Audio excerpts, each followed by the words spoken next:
Hello and welcome to the Day Health Strategies podcast, Unlocking Accountable Care, Conversations on Healthcare Reform. This podcast features experts in the field talking about the most salient issues in healthcare reform.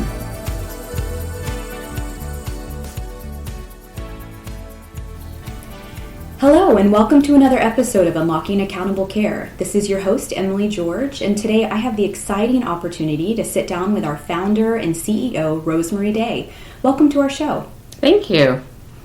Rosemarie, you've had a very impressive career path, and you've served in multiple roles in both the private and public healthcare sectors. And I would love for you just to begin by telling us a little bit about your career path and what led you to start your own business.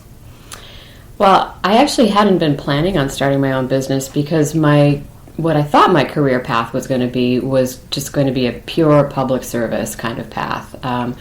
I graduated from college and started working in a nonprofit, and then I went on to the Kennedy School of Government because I wanted to figure out how I could find a career that would give me a chance to make more impact beyond what I could necessarily do in one, mid-sized nonprofit. And so I thought, well, maybe the place to really make a difference is to work in government. So my plan had been to go to work in government, which I actually did after I graduated, and I had an amazing set of opportunities to work in state government in Massachusetts in a variety of different capacities, which culminated in helping to launch the Massachusetts State Health Connector, which was health reform version 1.0, I guess you might want to call it, in Massachusetts. And that actually became the model for state-based exchanges in the Affordable Care Act. And so as things unfolded, and of course, when I took the position at the Connector, it was not a foregone conclusion that it was even going to work. So we were thrilled and amazed, or at least I was, that we got everything to work in such a short amount of time, and that it actually then caught national attention and then even got made into federal legislation. It's been a wild ride, but I'll just say that in observing that from being at the Connector, it was incredibly exciting. It's what every public policy student's dream is, that you implement something in that state laboratory of democracy kind of level, and that it actually goes national. So that was just too big of an opportunity to pass up, to have a chance to try and take this thing that we had done at the state level and bring it to other states so that it could hopefully be successful in all 50 states. It became clear that the only way to do that was to actually leave the Massachusetts Health Connector and start my own practice in consulting to advise other states on how to launch exchanges, and then, as it turned out, to also advise insurance companies how they might participate in exchanges. So I found myself launching this consulting practice and working in both the public and private sectors as clients emerged, and it was a really exciting time, a really exciting opportunity. Again, not where I had expected to be. I really didn't, plan to join the ranks in the private sector, but it afforded me the opportunity to think flexibly and creatively about how best to try and implement the Affordable Care Act. And it also turned out that I had a bit of an entrepreneurial streak. I hadn't realized that, but I really do love running my own company and growing that. So more on that perhaps later, but that's the story. Mm-hmm. Wow, that is fascinating. And I'm curious, just with when you first started your business, how did you grow it? Where did those opportunities come from? Well, my original intent, as I said, was to work with other states because I knew all the mistakes that we had made in Massachusetts. Fortunately, they hadn't gotten lots of airtime, but having been the chief operating officer from essentially day one, I knew what it took to build out an exchange, and I knew that there were probably more efficient ways to do that if you took the lessons learned and could apply them elsewhere. So to me, it just made sense to go out and help other states do that. What I didn't anticipate was all of the continuing politics around the Affordable Care Act, and that in fact 50 states weren't going to go and set up exchanges. And what I also didn't anticipate was how much insurance companies really needed good information to figure out how they could participate in this new opportunity. And so I found myself being asked to come in and give talks about what we had done in Massachusetts, and then that would lead to engagements, with both state entities and also insurers. So, and then actually tech firms. I mean, it was a whole new emerging marketplace. The exchanges, of course, are called marketplaces, but also just this chance to build out something new and different, and each state was really allowed to do it however they wanted. So there were all kinds of ways to think about it and improve upon what we had done. And so, I think it was just a very exciting time, and yeah, I'm glad I got to participate in it. Mm-hmm, mm-hmm.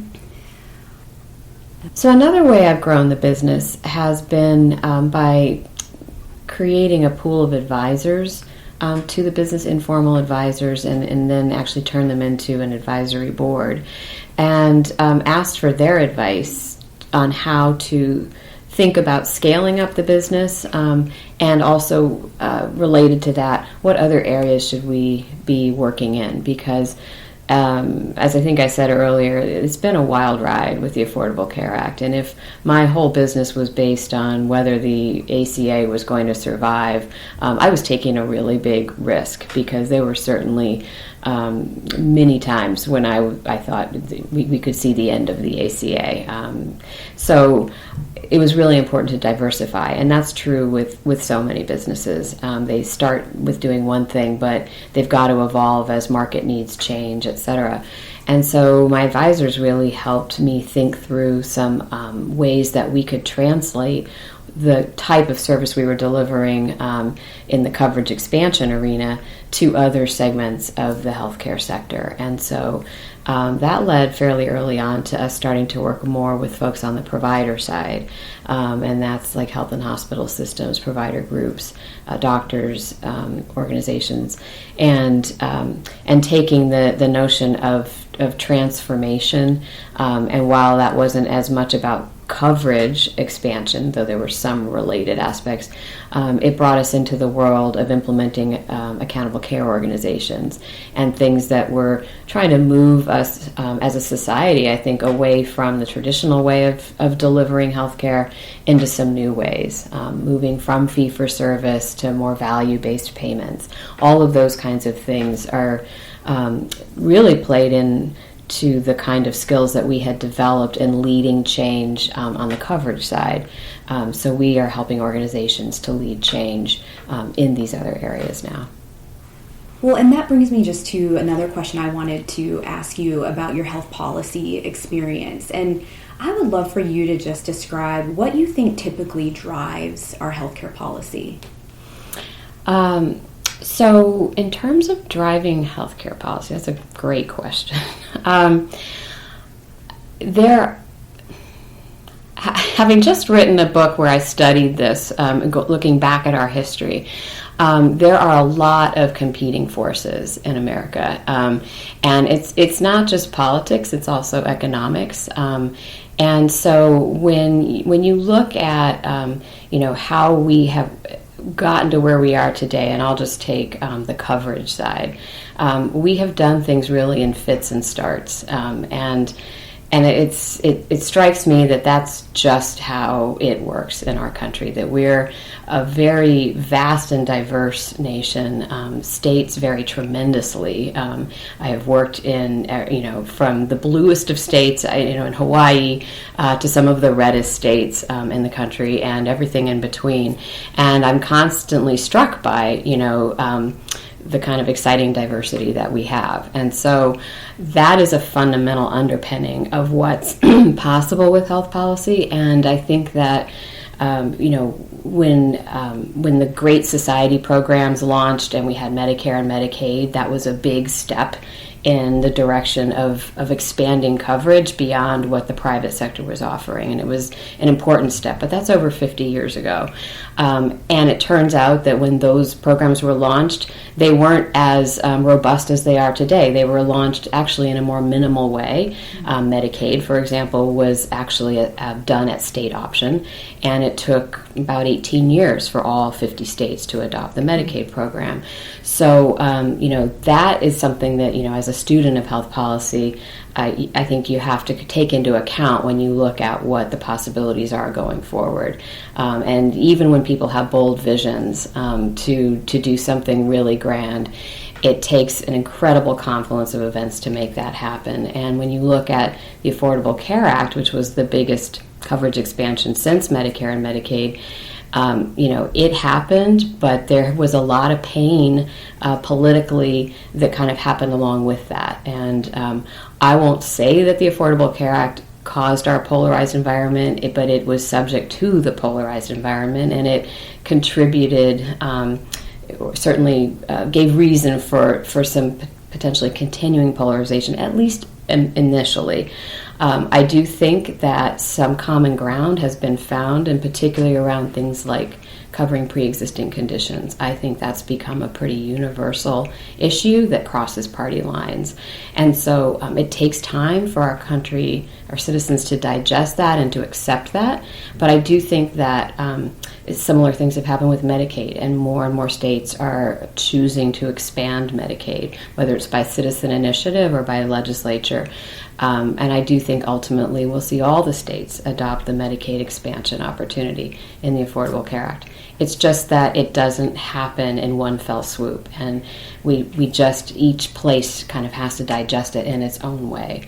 And that can be frustrating if you're really trying to accomplish the bold things, but nevertheless, the arc does bend toward coverage, to paraphrase some other health policy folks. And so we've got to keep working on bending it, but it is moving in the right direction. Mm-hmm. Wow. I want to talk a little bit more about passing health reform legislation at a state level, and I would love for you just to expound a little bit on what are some of the challenges and opportunities you see on the state level. Well, and every state's different, and when I look at a state that where I grew up in California, a lot of health policy is actually done at the county level, and then the state tries to overlay a lot of the activities of the county with some form of policy as well, versus a smaller state like Massachusetts, where things really do happen entirely at the state level. So there's kind of just that. Starting points can be really different, separate and apart from what is the political makeup of your state.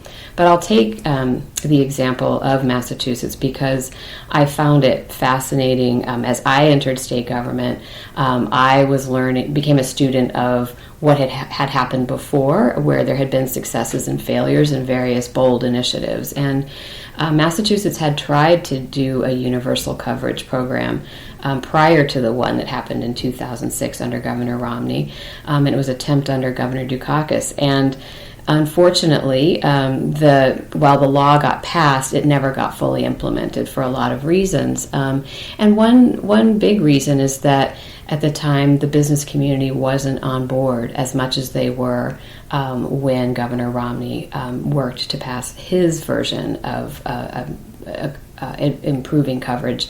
I won't say universal coverage because we didn't get 100%, but we got near universal. But basically taking those lessons learned of what had not been acceptable or digestible, as I've been saying, under Governor Dukakis's idea, where did that backfire? And so what were those lessons learned, and how could you then apply that to how you might take another run at it? And really keeping the business community at the table was incredibly important. And so, there were definitely folks who were advocating for single payer and wanted to see single payer, but that was just not something that most people thought was going to be politically feasible, even in a blue state. And so I think that our version of health reform in Massachusetts really bridged a lot of of different sides, and that's what it took. It truly was a bipartisan bill between the governor's, Republican leadership and then the state legislature being Democratic, and they came together with the help of the business community and the advocacy community, and really came to a model that could be passed in legislation, and then we proceeded to implement. Mm-hmm. Well, and in thinking, kind of spanning out nationally, do you think that we have similar challenges, or how are the challenges different from what you saw in your experience here in Massachusetts? Yeah, so, to sum up what happened in Massachusetts, there was definitely compromise happening on all sides. Everybody kind of had to lean in, and I remember a lot of times the phrase being used, you can't let the perfect be the enemy of the good. And so particularly for folks who still probably would have preferred to see single payer, the point was that there was an opportunity to expand coverage. That was a goal that everyone had, and maybe it wasn't going to be put forward in the way that was your particular ideal, but did you want to get nothing or something? Mm-hmm. And so, I think there was just a willingness to compromise. And unfortunately, I feel like at the national level, you just don't see that. And maybe because the country's so vast and there's such a dichotomy, in our politics, Massachusetts does actually, I call it a blue state, but there's a pretty healthy Republican Party, but nonetheless, there just was an overall sense of a commonwealth, and maybe the scale of our state made it initially more achievable, that people could actually sit at a table together and try to work something through. I think that's really hard to do in Washington, D.C., unfortunately. So the lessons we learned at our state level were much harder to apply, I think, at the national level. That said, I am a fan of letting states do a fair amount of their health policy making. And that's because I think you just can't have Washington dictate what's going to happen, and because the states are so different and their economies are different, their starting points are different for so many reasons, and that can be really frustrating, particularly to liberals who want to just wave the wand and say, okay, everybody's covered and we're at universal health care. Personally, I would love to see that, but pragmatically, I just don't see that happening, and I don't want to let that stand in the way of making forward progress, even if it's more incremental than I might want in my dreams. Sure. And in your experience in talking to people, policymakers, around the country, do you see much alignment happening around any central issues?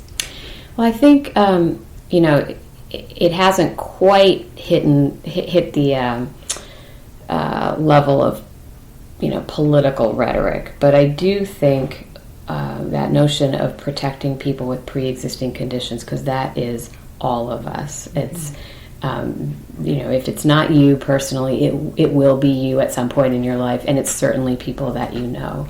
And I do think that that's had a bit of a unifying effect behind the scenes, at least, that you just can't. The Affordable Care Act made that progress, and you can't backslide on that, because it just affects too many people. It's not just an issue for poor people. It affects everybody across the income spectrum. And so then you have like a kind of a universal aspect that you can build from. Mm-hmm. So again, I don't think it fits in with Republican rhetoric, yet, but I am hopeful that that's a place that we can come together to, really try to make sure that we don't lose what we gained in the ACA and that we build upon it. Mm-hmm. That's a really great point that I hope that people can align around, like you said, because it does really impact everybody. I was recently doing some work in Kansas, and they have been working to find a way to compromise and basically accept the Medicaid expansion opportunity. Mm-hmm. And they're framing it as something that's really good for for business, good for worker productivity, good for the economy. And I do think that more people are starting to see healthcare coverage as that, and that also is a bridging issue. So, we really have a patchwork quilt of coverage in our country, a big piece of that coverage quilt is employer-sponsored insurance, and yet so many people who are working do not have jobs that are able to provide insurance for their workers, and certainly not for people who are piecing together several part-time jobs.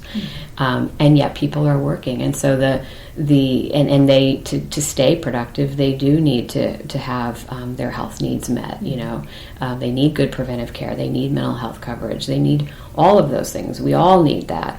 And so I do think that is starting to kind of sink into the psyche that, all right, we're not going to have every employer be able to afford covering their employees and their families, and yet they want their productive workforce. So how can we as a society help and solve that? Well, I know all of these things have been near and dear to your heart, and that you wrote a book about them. And so congratulations on that. Thank you. It's a huge accomplishment, and I would love for you just to share a little bit about what drove this endeavor. And obviously your passion for this is shining through even as you speak right now, but what else could you say about what drove you to it?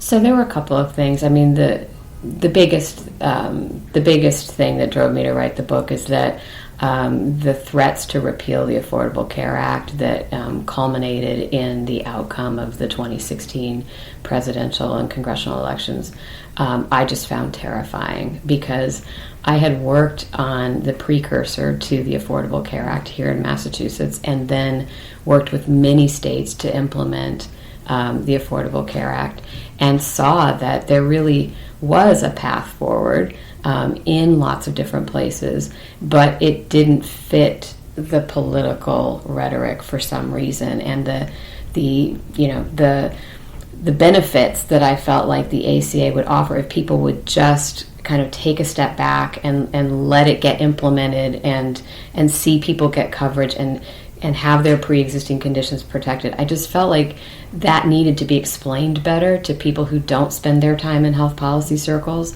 So I felt initially that one of my jobs was to do a better job of helping to explain the Affordable Care Act. And so that was how I started thinking about the book.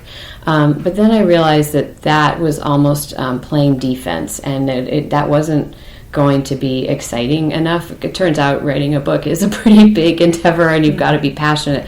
I'm passionate about the Affordable Care Act, but I decided I want to take a longer view and have a vision to 2020, where we are now, and beyond. Where should we be as a society? Why are we the wealthiest country, and yet we don't have universal health care, and all the other countries who aren't even as wealthy as we are do?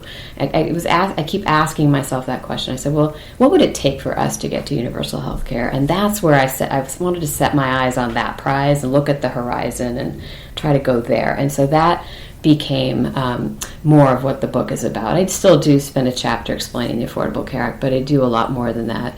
And the other piece that came into play was, frankly, the Me Too movement. Mm-hmm. And that really woke me up in a pretty profound way to the fact that women have not made the advances that I guess I thought we kind of had in our country.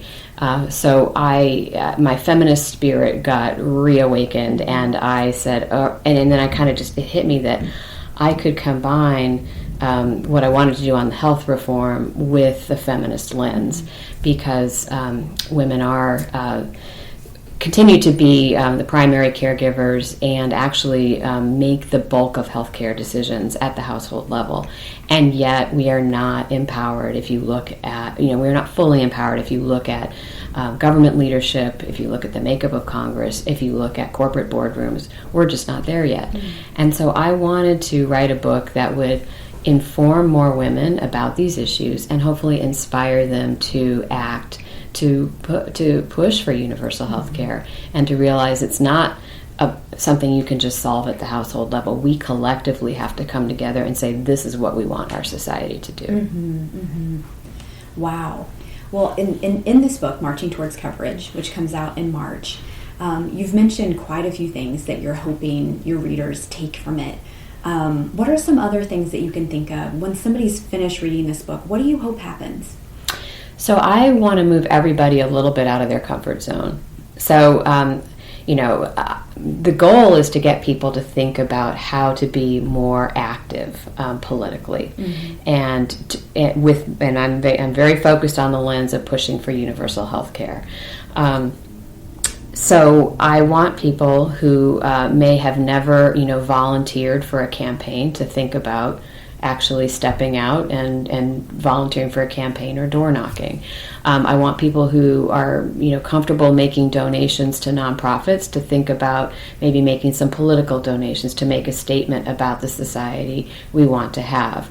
I want people who are comfortable tweeting, late at night about these issues, to say, okay, I'm going to actually get out of my house and, work with an organization to say this is what we want, and become visible. Again, stepping out of comfort zones to show, essentially, add to the movement that is there. To push our country forward. It's exciting times. And so I have one last question for you. We're already nearing the end of our time. So I'm curious, what comes next for you, for your business? What comes next for you and your national work on this effort? It's a year from now, I think that'll be much more clear. I am excited about talking about the book and getting it out there into the national arena, and hopefully talking to folks through NPR and being at events where I can help a lot of people to see that this isn't an issue to shy away from. Yes, healthcare is complicated, but you can know enough to be able to take some sort of action, and I want to have a lot of people around the country see that that's possible, and to build confidence in that direction. So how I do that in the next year is really, I think, through getting out and doing a lot of speaking, and meeting with people. Beyond that, people said, well, you should run for office, or you should do this or that. I'm really happy having the business that I am running.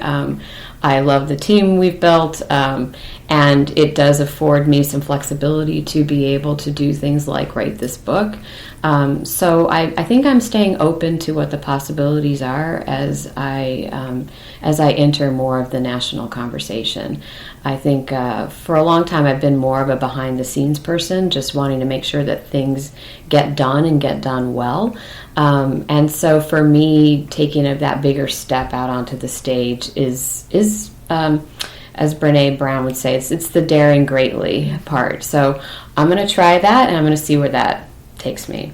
Wow. Well, thank you so much just for sharing your insights and your vision for the future, your dreams, and also your experience with us. Thank you so much for being on the show. Thank you. It was a pleasure. Thank you for tuning in to the Day Health Strategies podcast, Unlocking Accountable Care, Conversations on Healthcare Reform. Day Health Strategies is a Boston-based, mission-driven healthcare consulting firm specializing in providing timely and effective solutions to complex problems in healthcare. To learn more about our work, please visit our website at www.dayhealthstrategies.com or follow us on Twitter at DayHealthStrat. Just a reminder, the views and opinions expressed in this podcast are those of the guests and do not necessarily reflect the official policies or positions of Day Health Strategies. Our producer and host is Emily George. Editing is done by Kate Gottung. Special thanks to Purple Planet for the use of their songs.